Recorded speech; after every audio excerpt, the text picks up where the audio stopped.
Yo tout le monde, petit top 7 de ce que mes proches me posent le plus comme question. Il fait encore un petit peu beau, on profite, je vous ai embarqué avec moi, on va marcher. T'es sûr que ça va marcher? Alors celle-là c'est top 1, c'est celle qu'on me pose le plus. Bah frérot, non, je sais pas si ça va marcher ou si ça va pas marcher. Le but c'est de faire le maximum pour que ça fonctionne. Après si je savais depuis le début, je dormirais beaucoup mieux la nuit. Mais ça existe déjà, non?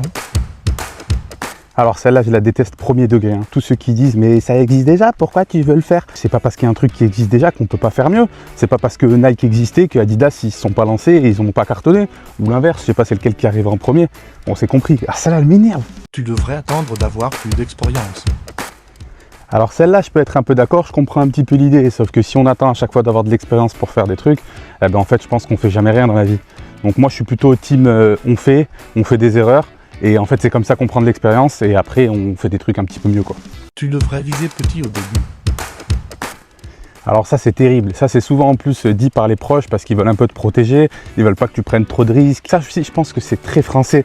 En France on n'a pas trop cette culture du risque, d'essayer de all-in quand tu as déjà une bonne situation, un bon travail, que tu gagnes bien ta vie, etc. Expliquer que tu veux faire des projets où tu vas réinvestir ton oseille, où tu vas prendre des risques, où tu risques de broke, où ça va peut-être pas marcher, etc. C'est très compliqué à comprendre. Je pense que peut-être dans d'autres pays c'est un petit peu plus, la culture du risque elle est un petit peu plus poussée. Mais t'as pas peur de tout perdre? Si. Ton projet est trop ambitieux pour un mec comme toi. Je pense que c'est sûr que c'est plus simple d'être dans un bon réseau, d'avoir énormément de connaissances, de faire partie peut-être d'un groupement, d'avoir une famille derrière, etc. Mais en vrai, je pense qu'il faut relativiser. Déjà en France, nous, on a quand même tiré au sort le bon personnage du jeu, quoi. On est quand même dans un pays où on peut faire pas mal de choses, où on a beaucoup d'aide sociale, etc., beaucoup d'aide même pour les entrepreneurs. Par contre, arrête de te prendre pour Steve Jobs. Alors celle-là, elle est marrante. C'est vrai que quand tu dis que tu vas lancer un projet dans l'intelligence artificielle, tu peux vite passer pour un gourou ou pour un mec qui essaye de changer le monde ou je sais pas quoi.